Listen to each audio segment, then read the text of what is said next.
Hello, everyone, and welcome to the first episode of the Talent Game podcast. I'm your host, Joe Burridge, and with me today is Sam Ebelthite. Welcome to the podcast, Sam. Thank you very much. It's great to be here. And for our listeners who have no idea who you are, please go ahead and just introduce yourself. Yeah. Well, firstly, well done pronouncing my name. People really struggle with that, but Ebelthite was perfect. So, I've been in video games for 7 years. So I started that journey joining Electronic Arts, and I was there for 5 years, working on UK roles and then working in some global leadership roles, always kind of in the commercial and marketing side of the business. And then I did a couple of years at Outright Games. They make licensed children's video games.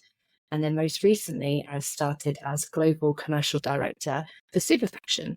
And they're a creative advertising agency, but focused on video games. So it's a little bit different going from a games company, now working alongside the games industry. But I'm really enjoying it because instead of working on 1, 2, 3, 4 games, I can work on hundreds. So it's a bit of a change, but I'm really enjoying the change. And one thing I find really fascinating about your career is that move into games. So what were you doing before you joined EA? Yeah, it's so funny. I never imagined that I work in video games. So I loved video games growing up. I played Sims, Command and Conquer. I liked strategy game. I had a brother and 2 stepbrothers, and we used to network up the house to play Quake or games like that, or Doom, and we'd all be playing multiplayer games across the house, which, you know, now is kind of normal, right? But when I was a teenager, it's a while ago now, people didn't really do that. So we were always really into games as a family. My dad's in IT, my brother's still in IT. So yeah, when I actually was looking for a new role and video games industry opportunities came up, I was like, no, I'd never get a job here. So I worked in consumer goods. So I started my career out of education at Unilever. And at the time it was ice cream and frozen foods. Loved working on ice cream. It was really fun. See, completely out of stock in the summer, bucket loads of stock in the winter. And then I worked for GlaxoSmithKline for 10 years. So always account management, relationships, commercial stuff. So the reason I kind of moved into the games industry is because I had my first child and I was thinking I loved what I did, but would it be transferable into an industry I could feel more passionate about? And then I saw the UK sales director role at Electronic Arts and I thought, I'll just apply and see what happens. It just went from strength to strength. So it wasn't planned, but then it happened, and it's just an industry I never want to leave now. I love it. Yeah, and well, for everyone else, that's exactly how we met at EA, and so never look back. Absolutely. I find that so fascinating because you speak to people so often who are trying to make that transition and going from GSK over to EA is really impressive. That initial, I don't know, 6, 12, however months it took, what was that ramp up time like, and that whole experience of moving to a completely different industry? So it was really interesting because some things you just know so well and it's completely transferable, right? You're still selling something to some people and you need to figure out what interests them, what the right price is, how to hook people in, how to engage them, all that kind of stuff. And then there's terminology. Oh my goodness. Like the terminology you have to learn moving into a new industry. It's bad enough moving company to company, but moving industry of like, what is all this, platforms and, all this technical jargon. But once you get your head around it, it's not that different. And the interesting thing about games is it's so friendly. Like, I always found consumer goods really friendly and people would meet you for a coffee and share their experience. But it was really, really competitive. You've got a lot of highly skilled, highly educated people fighting for every job. Whereas in games, it's so much more friendly from a partnership perspective. You can grab a coffee with anyone, they'll share their experience, then they'll open up opportunities for you or suggest other people you should speak to. So on one hand, it was quite a hard change because it was quite a different industry, but the people made it so welcoming. And once you get your network and start building your friends and the people that you can go to and ask questions, then you go from strength to strength. Yeah, I love that answer. And also that's another reason why I stay in games is the people.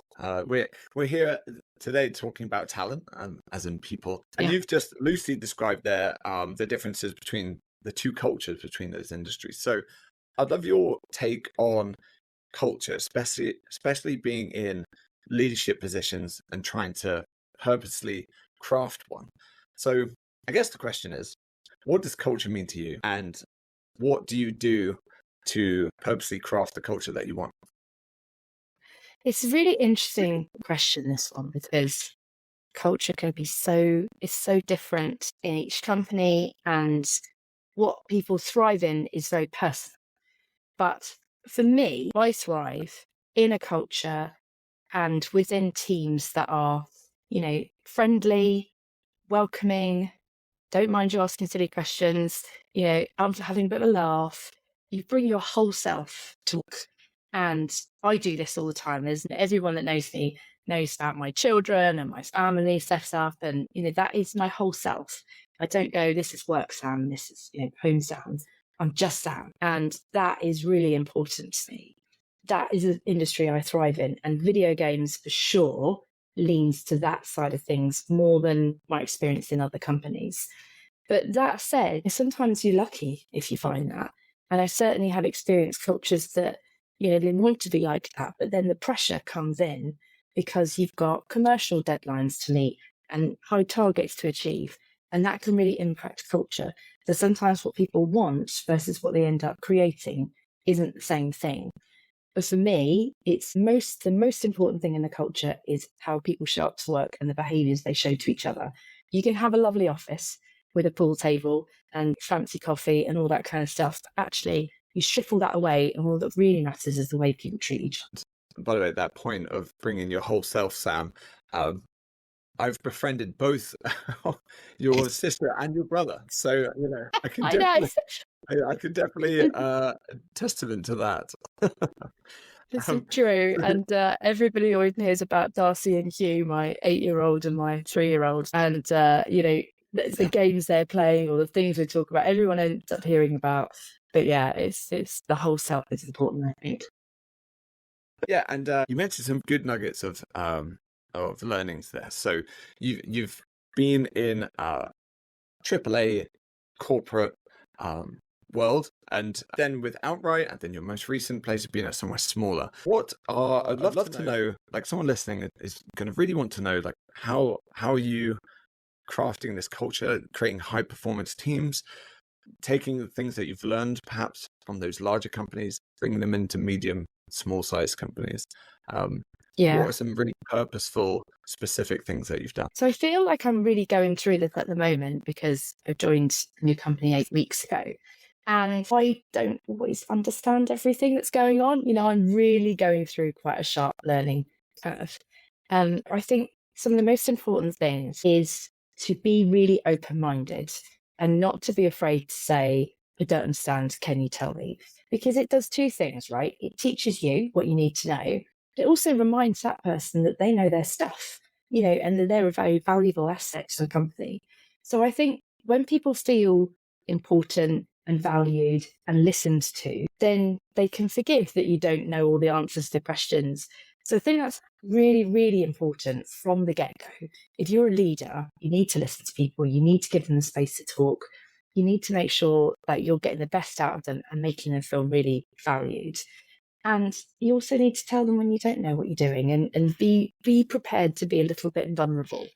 And then the people around you, I think, will buy into what you're trying to achieve, will get your authenticity and your genuine approach, and they'll do their best work. And that's what I find is what gets the best out of people. So I agree that the industry has some incredibly kind, nurturing, open people within it. But like every industry, it's not entirely perfect. And there can be, toxic characters. Unfortunately, I'm going to assume that both of us have met people like that.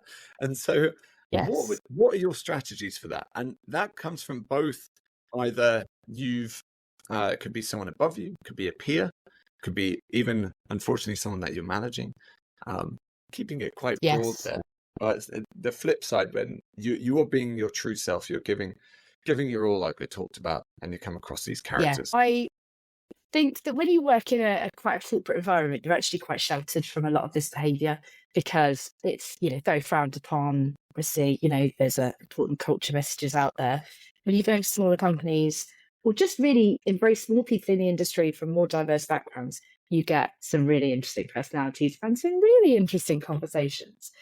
Stuff I never thought I would hear, see, experience.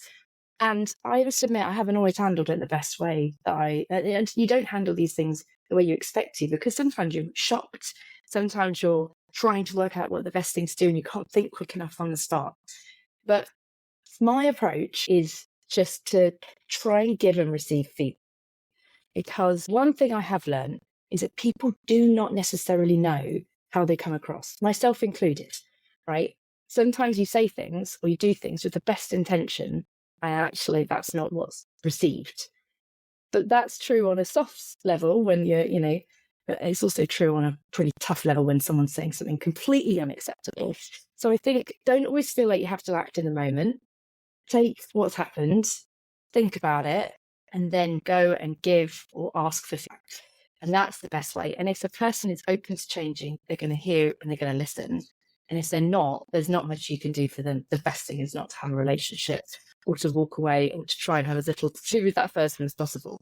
But that's very rare. Most people are surprised, they want to improve, they want to come across better, So actually, I think the whole feedback thing is really important. It's also really hard to do and really hard to accept. It's hard to, give feedback. It's hard to get that right, but the more you practice, the better you get. Yes. And how has remote working impacted all of that? You're talking about giving and receiving feedback and handling different personalities. Yeah. What has been the impact of remote work there? Yeah, so embrace the remote. I mean, we all have, but really embrace the remote working. It really helps me as a working mum as well. And I've started doing a lot of networking on video calls. So rather than saying, can I come and meet you for a coffee? My first thing will always be, do you want to jump on a video call and say hi? And I've been doing that with people on LinkedIn I have no relationship with.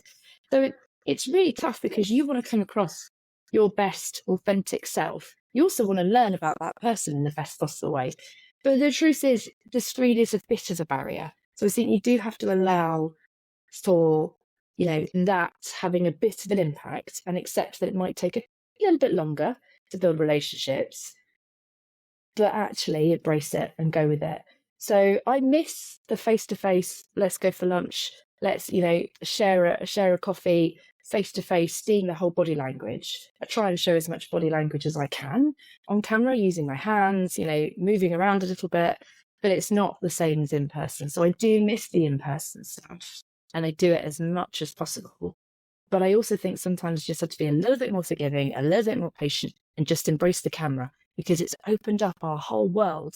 I now have people I would call friends in America I might have only met in person once, but I have a video friendship with them, and it's absolutely brilliant. And some of those people have really helped me in my career. So you just have to have a little bit more patience and roll with it. Yeah, and I've been working remotely since the pandemic. When we worked together at EA, I was in the office 5 days a week. Well, because the game studios are a fun place to be in. We had a very sociable office, and I just really enjoyed it. But I only had one child whilst doing that. So now I have three. And so I've been working remotely now for 4 years and live in Devon. And there's always this trade-off that I think about. And I'm currently the only UK employee within the company that I work in. So these trade-offs I have to think about a lot. Yes, the patience as well, but I think the proactiveness that you need and the energy that you need to do that. So I think also don't be afraid when something goes wrong. Like it happened to me the other day. I was running a meeting. I only had one meeting I really run a week with my team. And my son, at the exact time, my husband picked up a phone call. My son walked in with a bag of oranges. He's like, Ronnie, please open the oranges. I was like, I'm just talking about what I've been doing in the last week. And I just thought, everybody on the call happens to be a parent. So I thought, just go with it. I'm going to pass over to someone else. I'm just going to deal with the oranges. And I just put myself on mute. Someone else took over. I dealt with your situation. My husband got off the phone call and it was all fine. And then afterwards, it just reminds everyone that you're human. You're dealing with all the same challenges they're dealing with. And my son got his orange. So everyone was happy. I'm so glad he got his vitamin C in for the day. That's great. And no, that's such a really good point that I don't think is raised enough. That all of this perhaps pretense around professionalism. I must be my very best self at work. It's like, no, everyone has up days, down days, and days when the sun comes in with a bag of oranges. So yeah, just being like, well, this happened and I'm okay. Let's move on and be flexible. What on this theme then? Like, what do you think we have lost and gained from remote work, and even from people management perspective as well? Let's say. Yeah, I think we've lost the deep connections that you can have by having a coffee with someone by chance, right? You're in an office like you and me used to do, to be honest, Joe. We'd like bump into each other, getting our coffees in the kitchen, having a chat about what someone's having for lunch, but then there's things that spark off that you can't do on a video call. You just never can create that chemistry that you can have with people. But the trade-off is the quantity and the global nature and reach of the people you can have a relationship and a friendship with. So, yeah, I think we have lost that kind of deeper connections, and you have to work hard at that. Sometimes I go and meet someone for a coffee and it's 2 hours out of my day. I'm like, how inefficient is this? I've really enjoyed it, but it's not very efficient. And then, you have a quick video call with someone, half an hour, you've met them, you've probably had a cup of coffee on that call, and then you get on with your next job. So there's lots of trade-offs, but overall, the thing we miss, I think, is those deeper connections. The things we gain is the quantity of frequency at which you can do it. I think that's really good. Yeah, I totally agree. Being someone who just spends a lot of their time on video calls, I definitely have to agree with that. Switching things, I guess, slightly here. What made me think about this next topic in terms of, let's say, top talent, like high-performing people that you've worked with? I genuinely believe now we're in a remote way of working, especially in the tech and games industry. It is a skill to be productive, visible, whilst working remotely. So in terms of that skill, but all other skills, what would you say you really look for, and some common trends of top talent, either in general or in the games industry specifically? So we thought about this quite a lot. What makes top talent? What makes people that kind of person that you want to attract into your team, or you want to work with, or you want to work for? And I think there are some common themes, but there are also, you have to acknowledge you get such different kinds of people. And I think that is so true in the games industry, where you get people that really master their craft, but they might not necessarily be, the most outward networking people person.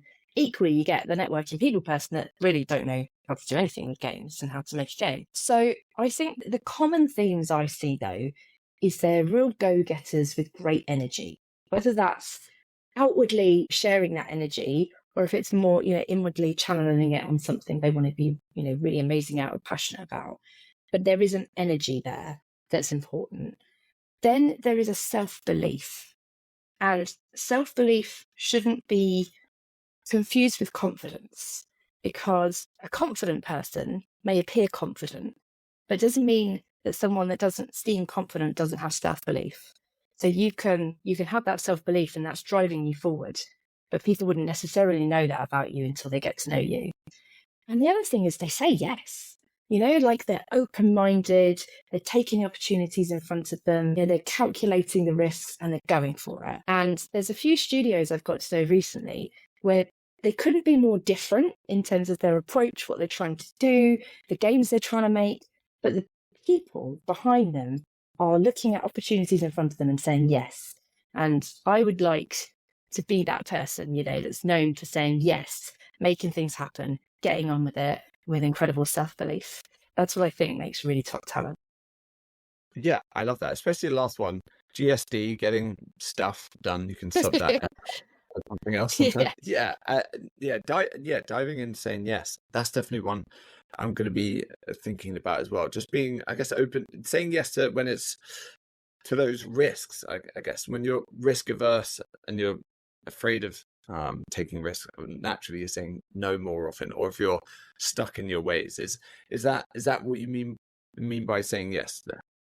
I think it's also that you don't need to know all the answers, but surround yourself with people that, have different talents to you, different knowledge, and listen to those people. So if someone comes to you with an idea, say yes, give it a go, because you don't know all the answers. They don't know all the answers. But if they've got an idea and they feel passionate about it, isn't it worth giving it a try?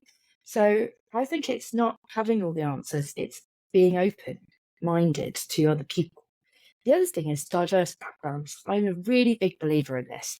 It's so easy when you are looking at building out a team to get such similar people because you think they're going to just get on really well.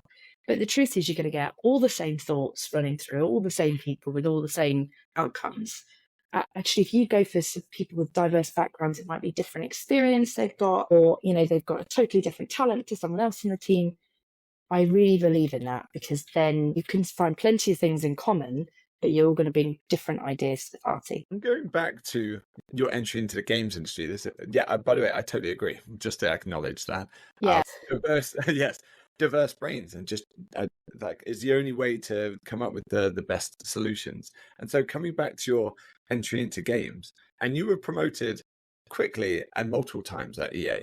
Do you feel like that coming from outside the industry in has served you very well, and having that objectivity? Yes, definitely. I think there's a couple of things that served me well. One is different experience. I do think, EA likes the kind of background that I had. There were many people from similar kind of industry changes. But also, FMCG, they're very good at training people commercially. So you have a very good grounding. All you then need to do is learn a new industry, apply what you've learned, and go forth. So I think that worked really well for me. But I've always been far more accomplished at work than I ever was at school, right? I was okay at school, was mediocre, average grades, average in terms of popularity, never the most popular, never, kind of the people that no one talked to. It was always middle of the road. But I think when it came to work, I could apply myself hard at whatever the task is in front of me and listen to what people were trying to achieve and then act on it. So I think that worked really well for me. But I did really like to have different people in the team. There were, when you join a company, you join the team that's there. But when there'd be any changes to be made, I'd really try and think, who else is in the company that might want to change in role, so that they bring some different experience, but they already thrive in that culture. Or what happened one time is someone applied for a role as an account manager. Yeah, they didn't have any experience in video games, passionate about video games, fantastic experience in totally different industry, but they kind of went a different way of applying. So I don't know if you've ever heard this story, Joe, but there was someone that sent in a box. Yeah, you remember the box? Yeah. I remember exactly who you're talking about. Yeah, and they just sent in a box with a personal written letter of and in this box was lots of goodies of here's a tea bag, have a cup of tea, read my CV, classic. But then there was also some soda of some kind, maybe it was Coke or whatever, and it was this shows that I'm fun, and I'm different things about their personality and different things they bring to the role. And I'm not doing it justice, I can't remember the detail, but it stood out, right? And I thought, at the very least, I am going to take a call with this person. And I honestly had low expectations. I thought it's just going to be someone trying really hard to get into the industry, but they probably don't have the skills. So then we spoke, and we never looked back. They came in, worked at EA, they were fantastic, and it was absolutely the right decision. But they went about it a different way, stood out, and then, we were open to the idea of a different background. It was a really nice example of just thinking about the energy that someone brings rather than whether they have all the perfect skills. And this is a big topic, getting into how to make your application stand out and everything else, which I don't have the time for, but I think that's as we're nearing the end. But is a really strong example of if you're passionate about the subject matter. In this example, games, and you have the core skill set, then you can come in with all that energy, ramp up really fast, and do great things, with the added advantage of having an objective opinion or objective way of looking at things. I think actually, I say especially in AAA, perhaps because AAA PC console games have been running longer than, say, the newer parts of the industries like mobile and VR. There can be elements of being stuck in their ways or tried and true methods. So I think tapping into talent from outside of games can have some massive benefits. So thanks for giving some really good examples there. Yeah, no, you're welcome. And I think the other thing is it's also okay if talent is just about getting the absolute best out of a person that just wants to do the job they're doing. I think people often think that, personal development plans and conversations around your future have to be, what's your next job? What's your next promotion? Actually, that's not the case at all. Plenty of people go, I like what I do and I want to carry on doing it. So then you need to nurture that talent to just be the best they can be in that role. And it might just be giving them some different experiences, some projects, maybe some training. That's something they've always wanted to learn more about, just to get them the best they can be doing the job they can do. I think that's really important too.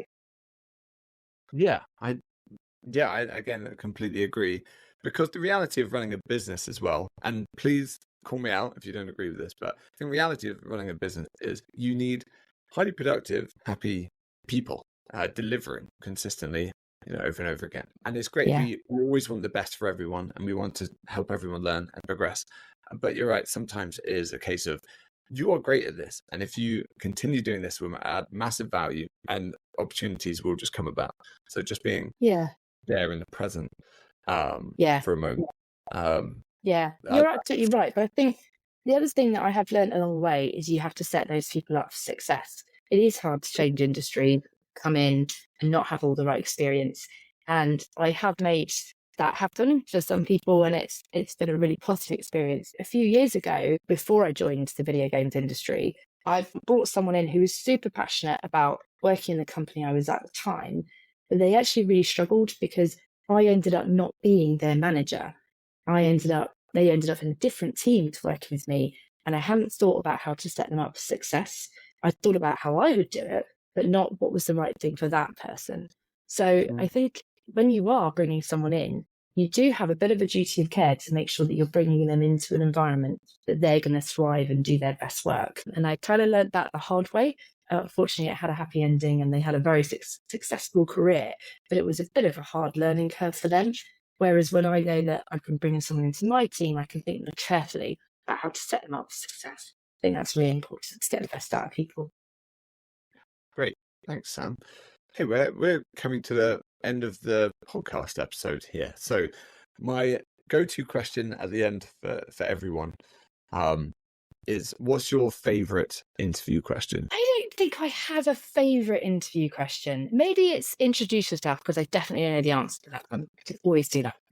But probably anything that brings out someone's personality away from their kind of day job is always really interesting. Like, not necessarily, what do you like to do at the weekend or something too diverse, but something that just shows a little bit more about them, something about their upbringing or their family or their home situation.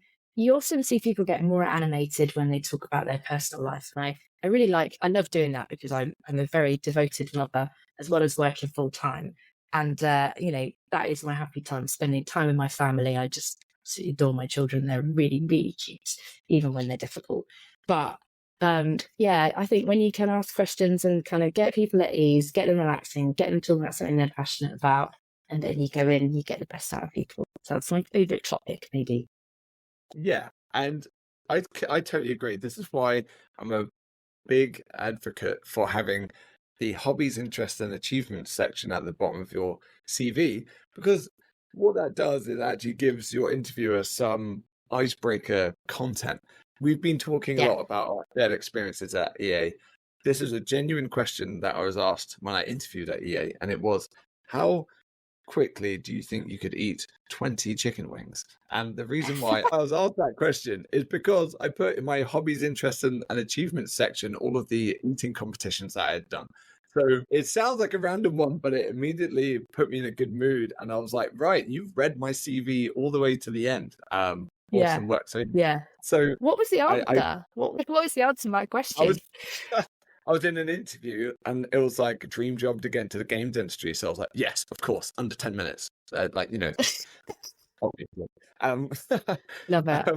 that was a really nice way for that particular person to start the interview off on a fun note and very quickly in one question prove that they'd read my CV and asked something personal. And so Yes, on that is that so vein, nice.